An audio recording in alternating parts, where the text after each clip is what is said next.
Sister Ranjana, sisters, teachers, and my loving friends. A happy morning to all of you. School assembly strengthens the work of the school, motivates the students positively, facilitates national integration. Dear ones, a day without prayer is a day without blessing, and a life without prayer is a life without power. Let's begin today's assembly by invoking God's blessings with a prayer song. ലോകം മുഴുവൻ സുഖം പകരാനായി സ്നേഹദീപമേ മിഴി തുറക്കൂ. ലോകം മുഴുവൻ സുഖം പകരാനായി സ്നേഹദീപമേ മിഴി തുറക്കൂ. കഥന നിവാരണ കനിവിന്നുറവേ കാട്ടിൻ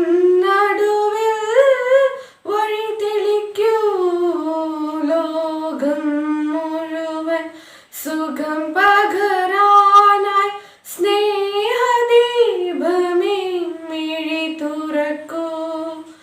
ലോകം മുഴുവൻ സുഖം പകരാനായി സ്നേഹദീപമേ മിഴി തുറക്കൂ.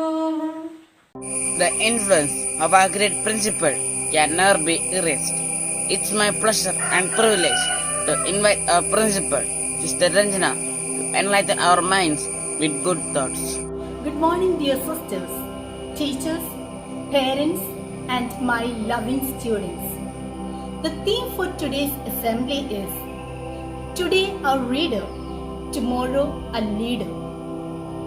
National Reading Day, which is held on June 19th every year, is a day dedicated to P.N. Panikkar, a teacher who helped Kerala achieve universal literacy. The Kerala government, in acknowledgement of his contribution, decided to mark the day of his death as Reading Day. From June 19th to July 18th is celebrated as the Reading Month. Dear children, have you ever asked yourselves why reading is so important?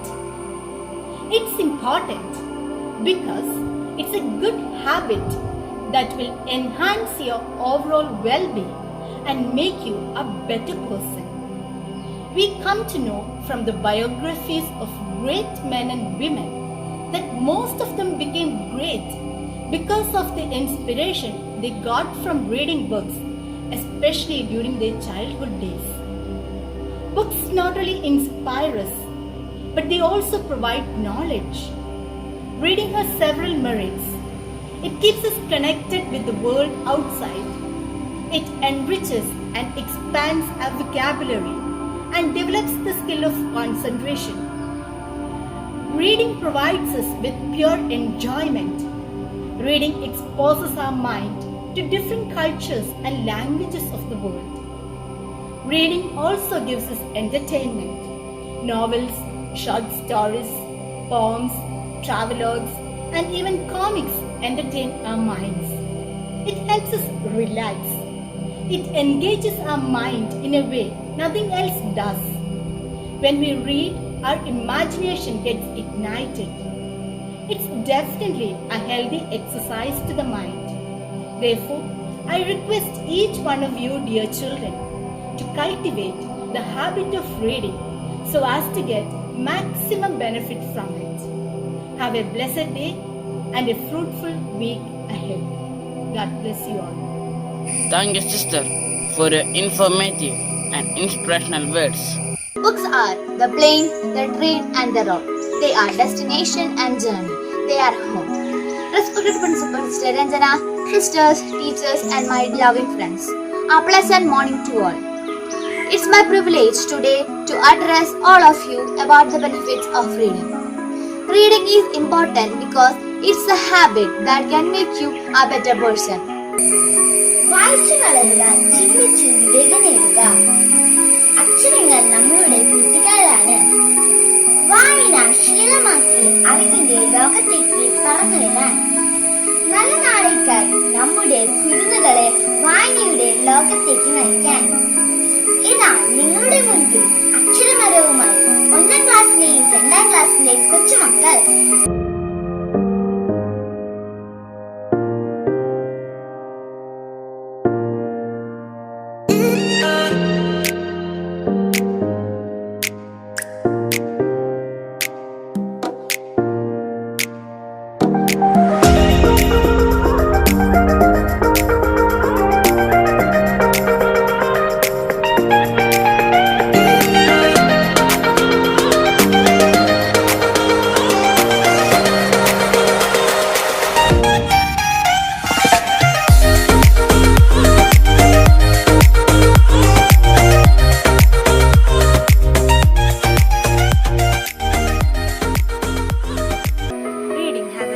science and all ages been a great source of knowledge. Today, the ability to read is highly valued and very important for social and economic advancement. The importance of reading in human life is highly important.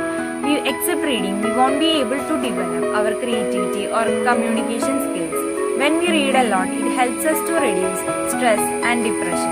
The most important reason of reading is that we gain knowledge. Books are rich source of information and knowledge. With bountiful journals, books open up the mind and enhance the creative ability and language skills. Reading fiction develops empathy and helps build better relations with others. നമസ്കാരം. മലയാള സാഹിത്യത്തിലെ പ്രശസ്തനായ കവി ONV കുറുപ്പിന്റെ അമ്മ വിളിക്കുന്നു എന്ന കവിതയിലെ ഏതാനും വരികളാണ് ഇന്ന് ഞാൻ അവിടെ അവതരിപ്പിക്കാൻ പോകുന്നത്. ഈ വരികൾ വായനയുടെ ലോകത്ത് അറിവിന്റെ പ്രകാശമായി തീരട്ടെ എന്ന് ആശംസിച്ചുകൊണ്ട് തുടങ്ങട്ടെ. അമ്മ വിളിക്കുന്നു. അമ്മ വിളിക്കുന്നു പോരുവിൻ മക്കളെ, അമ്മയോടൊപ്പം നടക്കുവിൻ മക്കളെ. അമ്മ വിളിക്കുന്നു പോരുവിൻ മക്കളെ, അമ്മയോടൊപ്പം നടക്കുവിൻ മക്കളെ. തമ്മിലിടയുന്ന മക്കളെ പിന്നെയും തന്നോടടുപ്പിച്ചുമൊപ്പം നടത്തിയും അമ്മ കിതച്ചും വിറച്ചും നടക്കുന്നു, തന്മേ തളർച്ച മറന്നു നടക്കുന്നു. തർക്കിച്ചു തങ്ങളിൽ കൊല്ലുന്ന മക്കളെ തെഞ്ചിറകിൻ നിഴലിൽ സ്നേഹവികൃതയാർന്നമ്മ നിർത്തുന്നു, മത്സരം വ്യർത്ഥമെന്നോതുന്നു. മേലെയുരുക്കിന്റെ കൊക്കും ചെറുകുമഴിഞ്ഞൊരു കുറ്റനാം പക്ഷി ചിറകടിച്ചെത്തുന്നു. ഞാനാണു രക്ഷകൻ വിട്ടു തരൂവിന്റെ മക്കളെ ഉച്ചത്തിൽ അങ്ങനെ ആർക്കുന്നു. പാവമാം കൊച്ചുങ്ങളെ അമ്മ മാറോടടുപ്പിച്ചു നിർത്താനുറവേ. അമ്മ വിളിക്കുന്നു പോരുവിൻ മക്കളെ, അമ്മയോടൊപ്പം നടക്കുവിൻ മക്കളെ. നന്ദി. William Wordsworth is one of the greatest English poets of all time.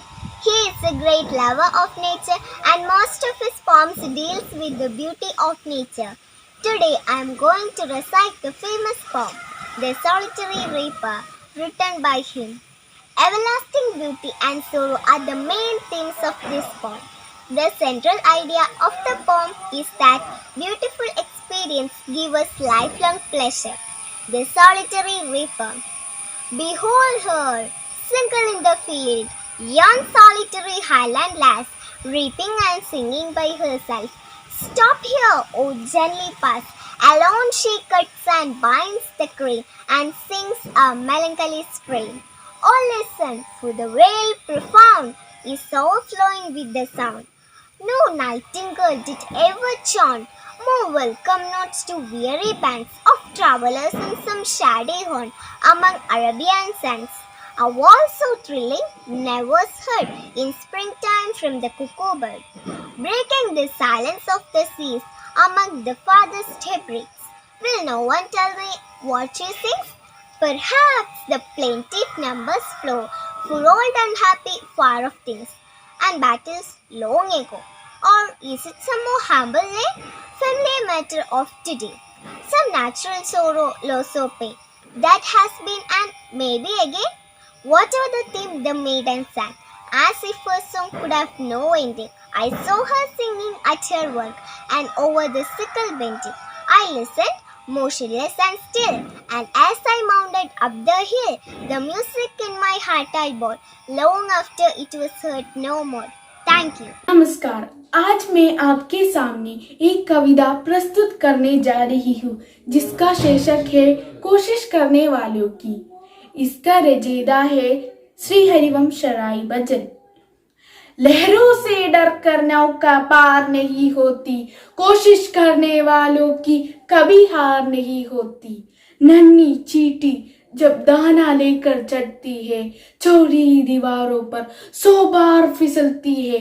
मन का विश्वास रंगों में साहस भरता है. चढ़कर गिरना, गिर कर चढ़ना, ना अगरता है, आखिर उसकी मेहनत बेकार नहीं होती। कोशिश करने वालों की कभी हार नहीं होती।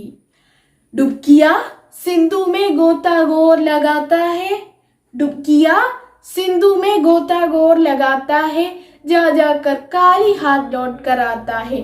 मिलते नहीं सहजी मोती गहरे पानी में, मिलते नहीं सहजी मोती गहरे पानी में, मुट्ठी इसकी काली हर बार नहीं होती। कोशिश करने वालों की कभी हार नहीं होती। असफलता एक चुनौती है, इसे स्वीकार करो। असफलता एक चुनौती है, इसे स्वीकार करो। क्या कमी रह गई देखो और सुधार करो। जब तक ना सफल हो नींद चैन को त्यागो तुम, जब तक ना सफल हो नींद चैन को त्यागो तुम। संघर्ष का मैदान छोड़कर मत भागो तुम। कुछ किए बिना ही जय जयकार नहीं होती। कोशिश करने वालों की कभी हार नहीं होती। धन्यवाद।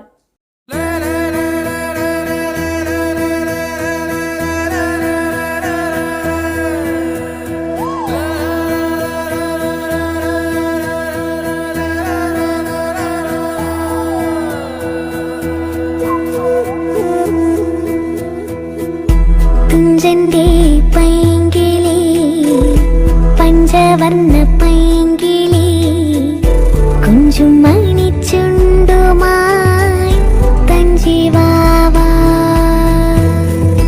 അക്ഷരങ്ങൾ കോർത്തൊരു മുത്തുമാല തന്നിടാ എന്റെ മനോരമ്യമാ അങ്കണത്തിൽ വാ.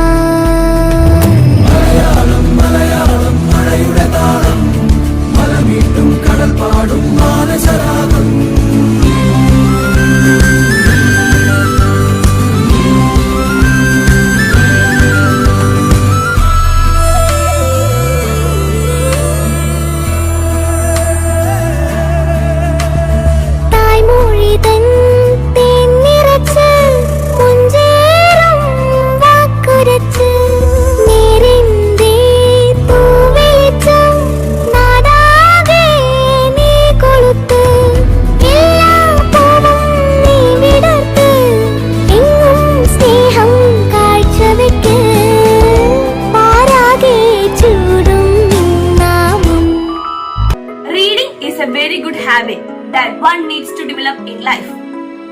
Good books can inform you, enlighten you, and lead you in the right direction. There is no better companion than a good book. Reading is important because it is good for your overall well-being. Once you start reading, you experience a whole new world.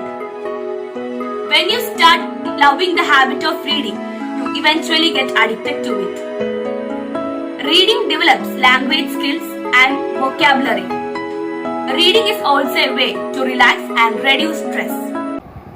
മക്കളെ, നിങ്ങളോട് അമ്മ ഒരു കാര്യം ചോദിക്കട്ടെ? ഇന്നത്തെ ദിവസത്തിന്റെ ദിവസം ഏതാണെന്നറിയോ? June 19. ആ, മിടുക്കി, നല്ല പിള്ളേരാണ് കേട്ടോ. അപ്പൊ അമ്മ ഒരു കഥ പറയട്ടെ? പണ്ട് ഒരു കരിവണ്ട് പോലത്തെ കറുത്ത കാക്ക ഉണ്ടായിരുന്നു. ഈ കാക്ക ഒരു തടാകക്കരയിലുള്ള വലിയൊരു മരത്തിന്റെ മുകളിലായിരുന്നു കൂട്ടുകൂട്ടിയിരുന്നത്. അപ്പൊ എന്നും ഈ കാക്ക ഈ മരത്തിന്റെ മുകളിൽ ഇരിക്കുമ്പോൾ തടാകത്തിൽ ഒരു അരയന്നം താമസിക്കുന്നത് കാണാം. ഈ അരയന്നമാണെങ്കിൽ നല്ല പാല് പോലെ ഉള്ള തൂവലുള്ള വെളുത്ത സുന്ദരിയായ ഒരു അരയന്നം. ഈ കാക്കയ്ക്ക് ഈ അരയന്നത്തോട് ഭയങ്കര അസൂയ തോന്നി. എന്നിട്ട് ഈ മണ്ടൻ കാക്ക ഒരു തീരുമാനം എടുത്തു. എന്താണെന്നറിയോ? നിങ്ങൾ ചിരിക്കാനല്ല, അവർ കഥ പറയാനാണ്. അപ്പൊ ഈ മണ്ടങ്കാക്ക ഒരു തീരുമാനം എടുത്തു, ഇനി എനിക്കും അരയന്നത്തെ പോലെ സുന്ദരനാവണം. അപ്പൊ ഈ കാക്ക എന്നിട്ട് മരത്തിലെ താമസമൊക്കെ മാറ്റി തടാകത്തിലേക്ക് താമസം മാറ്റി ദിവസവും തടാകത്തിൽ കുറെ പ്രാവശ്യം കുളിക്കും. കുറെ അവിടെയുള്ള ഈ ചെറിയ ചെറിയ ചെടികളും അതൊക്കെ തടാകത്തിലുള്ളൂ. ഈ ചെടികളൊക്കെയാണ് കാക്കയുടെ പട്ടണം. ദിവസം അങ്ങനെ കുറെ നാളങ്ങനെ നീണ്ടുപോയി. ഓരോ ദിവസം ചെല്ലും തോറും കാക്ക ക്ഷീണിച്ചു വന്നു. എന്നിട്ടും കാക്ക ഇവിടുത്തെ ഈ തടാകത്തിലെ ജീവിതം മതിയാക്കിയില്ല. കുറച്ച് ദിവസവും കൂടി ഇങ്ങനെ ക്ഷീണിച്ച് അവസാനം കാക്ക ചത്തുപോയി. ഇതുകൊണ്ട് എന്ത് നമ്മൾ പഠിച്ചു? കാക്ക കുളിച്ചാൽ കൊക്കാവോ?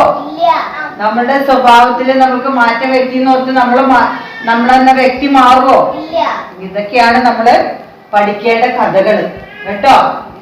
എല്ലാവരും നല്ല കുട്ടികളായിട്ട് നല്ല നല്ല കഥകൾ കേട്ട് ഇനി ഈ കൊറോണയൊക്കെ മാറിക്കഴിയുമ്പോ നമുക്ക് സ്കൂളിലേക്ക് നല്ല മിടുക്കത്തികളൊക്കെ ആയിട്ട് സ്കൂളിലേക്ക് പോകണം കേട്ടോ. ക്വാറന്റൈൻ ലംഘിച്ചാൽ ഇനി നിയമ നടപടി. ഇന്നും നാളെയും സമ്പൂർണ്ണ ലോക്ക്ഡൌൺ. ലക്ഷദ്വീപിൽ കടൽ കയറ്റത്തിന് സാധ്യതയുണ്ടെന്ന് കേന്ദ്ര പഠനം. ലക്ഷദ്വീപിലെ BJP ഓഫീസിന് നേരെ ആക്രമണം. കോവിഡ് സ്ഥിരീകരണ നിരക്ക് കുറയുന്ന സാഹചര്യത്തിൽ ലോക്ക്ഡൌൺ ഇന്ന് കൂടുതൽ ഇളവ് പ്രഖ്യാപിച്ചേക്കും. ओणम से 10 दिन पहले घरों को फूलों से सजाने का ओणम जिस तरह उत्तरी भारत में दशहरे का त्योहार मनाया जाता है, उसी प्रकार दक्षिण भारत के केरला में ओणम का त्योहार बड़ी धूमधाम से मनाया जाता है. में 10 दिन पहले रामलीला और का आयोजन होते हैं तथा ओणम के 10 दिन पहले दरेका को फूलों सारे में 10 दिन पहले रामलीलाओं का आयोजन होता है तथा Reading is a habit that can make us all a better person. Reading gives us knowledge and inspiration. It makes us smart. Reading exposes our minds to a great treasure of ideas and thoughts. I wish all my friends a very happy reading time ahead. എല്ലാവർക്കും എന്റെ സ്നേഹവന്ദനം. എഴുത്തു പഠിച്ച് കരുത്തു നേടുക, വായിച്ചു വളരുക, ചിന്തിച്ച് വിവേകം നേടുക എന്ന മുദ്രാവാക്യവുമായി പുസ്തകങ്ങളുടെ വിശാല ലോകത്തെ നമുക്ക് പരിചയപ്പെടുത്തി തന്ന ഗ്രന്ഥശാല പ്രസ്ഥാനത്തിന് സ്ഥാപകനായ ശ്രീ PN പണിക്കരുടെ ചരമദിനമാണ് നാം വായനാ ദിനമായി ആചരിക്കുന്നത്. ഈ കൊറോണ കാലത്തും നമുക്ക് വീട്ടിലിരുന്ന് പുസ്തകങ്ങളെ സ്നേഹിച്ചുകൊണ്ട് വായന ഒരു ശീലമാക്കാം. സുപ്രസിദ്ധ എഴുത്തുകാരൻ ശ്രീ ബക്കൺ പറഞ്ഞതുപോലെ വായന നമ്മെ ഒരു സമ്പൂർണ്ണ മനുഷ്യനാക്കും. വായനയുടെ പ്രാധാന്യത്തെക്കുറിച്ച് പുതുതലമുറയെ ഓർമ്മിപ്പിക്കുന്ന മനോഹരമായ ഒരു കവിത നമുക്ക് കേൾക്കാം. വായിച്ചു വളരുക മക്കളെ നിങ്ങൾ, വായിച്ചു വളരുക കൂട്ടരെ നിങ്ങൾ. കുഞ്ഞുണ്ണി ചൊല്ലുകൾ ഓർക്കണം മക്കളെ, വായനയില്ലെങ്കിൽ വളയും നിശ്ചയം. അറിവിൻ വെളിച്ചം ലോകത്തിനേകാൻ വായിക്കു കൂട്ടരെ, വായിച്ചു തെളിയുക. അച്ഛനെ കേൾക്കണം, അമ്മയെ കേൾക്കണം, മുത്തശ്ശൻ മുത്തശ്ശി ചൊല്ലുകൾ കേൾക്കണം. വായിച്ചു വളരണം, പ്രബുദ്ധരായി തീരണം, നാടിൻ്റെ നന്മയും കരുത്തുമായി മാറണം. കാലത്തിനൊത്ത് നീങ്ങണം കൂട്ടരെ, വായന കൂട്ടായി കൂടട്ടെ എന്നും. വായിച്ചു വളരുമ്പോൾ തളരില്ല മാനസം, ഉയരും ശിരസ് ഉണരും ചിന്തകൾ. വിജ്ഞരാം പൂർവികർ നൽകിയോരറിവുകൾ വായിച്ചു പ്രജ്ഞരാം മാറുക മക്കളെ. നായകർ നിങ്ങളിലൂടെ ഈ ലോകം നന്മയിലേക്ക് കുതിക്കണം കൂട്ടരെ. വായിച്ചു വളരുക മക്കളെ നിങ്ങൾ, വായിച്ചു വളരുക കൂട്ടരെ നിങ്ങൾ. Thank you Lijina. പുസ്തകങ്ങളാണ് നമ്മുടെ ഏറ്റവും നല്ല ചങ്ങാതിമാർ. നമുക്ക് എല്ലാ ദിവസവും കുറച്ചു നേരം ഏകാഗ്രമായി വായനയ്ക്കായി ചിലവഴിക്കാം. അത് നമുക്ക് ഇഷ്ടമുള്ള കഥയാകാം, കവിതയാകാം, അത് ലേഖനങ്ങളുമാകാം. നമ്മുടെ അഭിരുചികളാണ് നമ്മളെ നമ്മളാക്കുന്നത്. വായന ഒരു മാനസിക വ്യായാമം കൂടിയാണ്. അത് നമുക്ക് അറിവും ആത്മവിശ്വാസവും നൽകുന്നു. നമ്മൾ നല്ല പുസ്തകങ്ങൾ വായിക്കുമ്പോൾ ചിലപ്പോൾ ചില മൂല്യങ്ങൾ നമ്മൾ അറിയാതെ തന്നെ നമ്മുടെ സ്വഭാവത്തിൽ കടന്നു വരും. ചില പുസ്തകങ്ങളെ നമുക്കായി പരിചയപ്പെടുത്തുന്നു ആദിത്യൻ KB, ക്ലാസ് 9. അക്ഷരങ്ങളെ സ്നേഹിക്കുന്ന എല്ലാ കൂട്ടുകാർക്കും വായനാ ദിനത്തിന്റെ ആശംസകൾ. നമ്മൾ വിദ്യാർത്ഥികൾ കൂടുതൽ അറിവ് നേടാൻ ആഗ്രഹിക്കുന്നു. അതിന് ഉത്തമമായ മാർഗം വായന തന്നെ. നല്ല പുസ്തകങ്ങൾ നമ്മെ നന്മയുടെ വഴിയിലേക്ക് നയിക്കുന്നു. നമ്മൾ മലയാളികൾ തീർച്ചയായും വായിച്ചിരിക്കേണ്ട ചില നല്ല പുസ്തകങ്ങളുണ്ട്. ഉദാഹരണത്തിന് SK പൊറ്റക്കാടിന്റെ ഒരു ദേശത്തിന്റെ കഥ, OV വിജയന്റെ ഖസാക്കിന്റെ ഇതിഹാസം, MT വാസുദേവൻ നായരുടെ രണ്ടാം ഊഴം നാലുകെട്ട്, തകഴിയുടെ ചെമ്മീൻ, വൈക്കം മുഹമ്മദ് ബഷീറിന്റെ ബാല്യകാല സഖി, ബെന്യാമിന്റെ ആടുജീവിതം. ഇവയൊക്കെ ഭാവനയുടെ ചിറകിലേറി പറക്കാൻ നമ്മെ സഹായിക്കുന്നു. പുസ്തകങ്ങൾ നമുക്ക് യഥേഷ്ടം ലഭിക്കുന്നുണ്ട്. വായിക്കാൻ നമ്മൾ തന്നെ സമയം കണ്ടെത്തണം. ലോകത്തിലെ വിവിധ സംസ്കാരങ്ങളിലേക്കും ഭാഷകളിലേക്കും വായന നമ്മളെ കൂട്ടിക്കൊണ്ടുപോകുന്നു. ഈ വായനാ ദിനം നല്ലൊരു വായനാശീലത്തിന് തുടക്കം കുറിക്കാൻ എല്ലാവരെയും സഹായിക്കട്ടെ എന്ന് ആശംസിച്ചുകൊണ്ട് നിർത്തട്ടെ. Every school song is important to the students who go to that school. It expresses the things that the school stands for and what is expected of its students. I request everyone to rise up and sing school song. It's a school we like the best, Notre Dame in Vidikuri. It's a school we like the best, Notre Dame in Vidikuri. Where we learn to work together, where we learn to work together, where we learn to work together in true love and unity, in true love and unity. Where the mountains, hills and valleys and the rising sun above, where the mountains, hills and valleys and the rising sun above. Teach us how to direct our lives, teach us how to direct our lives, teach us how to direct our lives to a God above, to a God above. To the school of Notre Dame will be ever loyal and true, to the school of Notre Dame will be ever loyal and true. As we lend our helping hands, as we lend our helping hands, as we lend our helping hands to the poor and needy too, to the poor and needy too, to our parents, staff and friends, and the people that we meet, to our parents, staff and friends, and the people that we meet. For we love our Notre Dame, for we love our Notre Dame, for we love our Notre Dame, and her colors white and blue, and her colors white and blue.